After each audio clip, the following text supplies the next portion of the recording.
Hello history buffs and curious minds, and welcome back to our channel. Take a look around you. Chances are, you see a book, a magazine, or even just the text on your screen. Now, imagine a world where none of this could be easily created, a world without the printing press. It's a cornerstone of our modern civilization, but what if Johannes Gutenberg had never had his revolutionary idea in the 1440s? How would our world be different? Would we still have reached the stars, or would we be stuck in a perpetual dark age? Today, we're diving deep into an alternate history, exploring a world where every book was a painstaking, handwritten masterpiece. Get ready, because this journey will change the way you see the words all around you. Let's start with the political landscape. Without the printing press, information is not just power, it's a luxury commodity, controlled by the very few. The Protestant Reformation, ignited by Martin Luther's 95 Theses, probably wouldn't have exploded across Europe. Luther's ideas spread like wildfire because they could be printed and distributed to the masses. In a world without print, the Catholic Church would likely maintain its monolithic grip on European religious and political life for centuries longer. Monarchies and empires would have an easier time controlling their narratives. Dissenting opinions, revolutionary ideas, and calls for democracy would be much harder to circulate. Think about the American and French revolutions. Pamphlets like Thomas Paine's Common Sense were instrumental in rallying public support. Without them, could these movements have ever gained enough momentum to succeed? Power would remain consolidated in the hands of the elite, the clergy, nobility, and royalty, who could afford scribes and handwritten documents. The rise of the nation-state, defined by a common language and culture, would be stunted. Instead of unified countries, Europe might have remained a fractured patchwork of smaller kingdoms and feudal territories, their populations separated by dialect and a lack of shared written culture. Global power dynamics would be completely redrawn. European colonial expansion might have been slower and less coordinated without the ability to mass-produce maps, decrees, and administrative documents. Perhaps other empires, like the Ottomans or the Ming dynasty in China, which had their own forms of printing but didn't experience the same revolution, would have maintained or expanded their influence. The world map would look drastically different, with borders drawn not by treaties and shared identities, but by the sword and the spoken word alone. Governance would be a constant struggle. How do you rule a vast empire without the ability to quickly disseminate laws, collect taxes uniformly, or train a bureaucracy? It's likely that empires would be more decentralized, with local lords holding immense power. The very concept of a well-informed citizenry, the bedrock of democracy, might never have emerged at all. We would be living in a world where knowledge is jealously guarded, not freely shared. Now, let's turn our attention to science and technology. The scientific revolution was fueled by the printing press. Scholars like Copernicus, Galileo, and Newton could share their findings with a wide audience, allowing others to build upon, verify, or challenge their work. This collaborative, cumulative process is the engine of scientific progress. Without it, science would crawl at a snail's pace.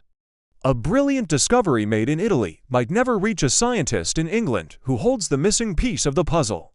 Instead of a republic of letters, where ideas flowed freely across borders, knowledge would be siloed in isolated monasteries and universities. Each scientist would essentially have to reinvent the wheel.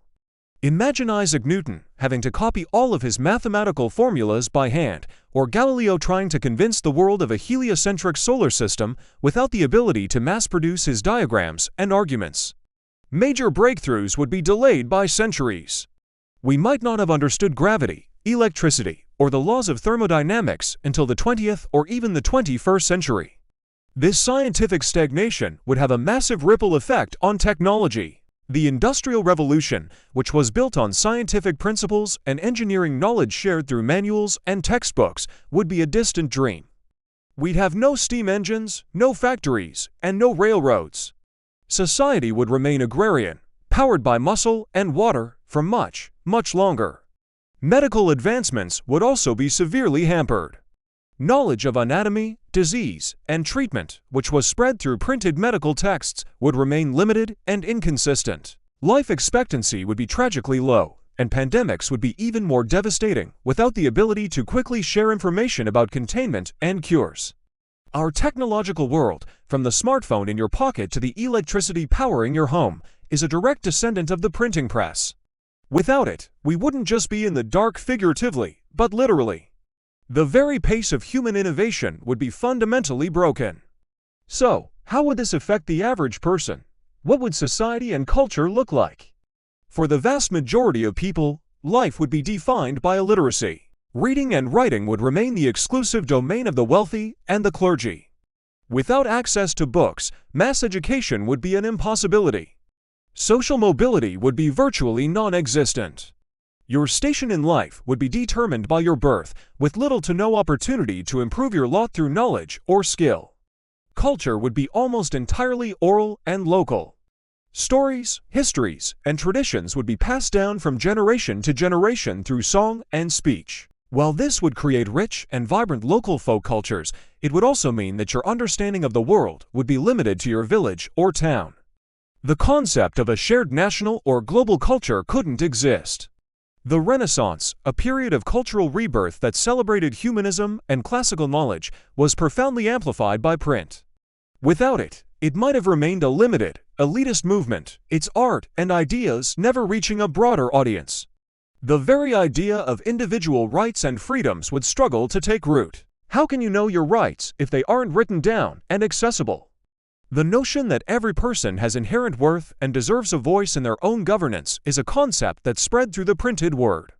In this alternate world, society would remain rigidly hierarchical and deeply unequal. Cultural diversity would exist, but on a micro scale. You would have the culture of your valley, not the culture of your country.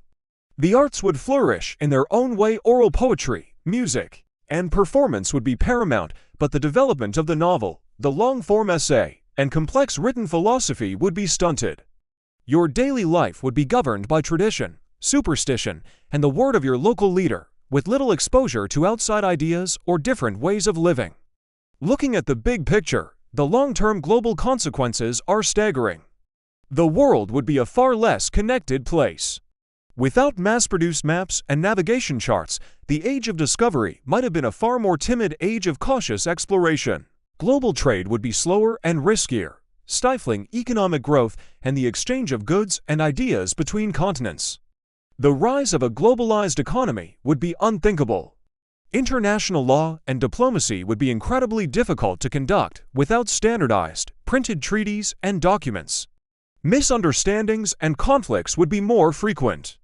The world would be more fractured, more isolated, and more prone to conflict based on rumor and misinformation rather than shared knowledge. Major global movements, like the abolition of slavery or the fight for women's suffrage, would face almost insurmountable hurdles. These campaigns relied on printed newspapers, flyers, and books to build international momentum and pressure governments to change. Without that tool, progress on human rights would be agonizingly slow, if it happened at all. The very concept of humanity as a single, interconnected species would be weaker. We wouldn't have the shared library of knowledge, the global access to science, literature, and history that allows us to tackle problems like climate change or pandemics on a global scale. We would be a world of islands, both literally and figuratively, with each society developing in relative isolation. The bright, fast-paced, interconnected world we know would be replaced by a slower, quieter, and profoundly more limited one. So, a world without the printing press is a world of stark contrasts. It's a world where the power of information is hoarded by the few, slowing scientific discovery, stifling political change, and locking society into a rigid hierarchy. While it might have a certain romantic appeal, a world of master artisans and rich oral traditions, it would also be a world of limited opportunity, greater inequality, and slower progress. The invention of movable type wasn't just about making books. It was about democratizing knowledge. It was the spark that lit the fuse of the modern world. What do you think would be the biggest change? Could humanity have found another way to achieve mass communication? This was a massive topic, and I'm so glad you joined me for this thought experiment. If you enjoyed this journey into an alternate past, please hit that like button and consider subscribing for more deep dives into history's greatest what-ifs. And I really want to know your thoughts. What do you think would be the most surprising consequence of a world without printing? Let me know in the comments below.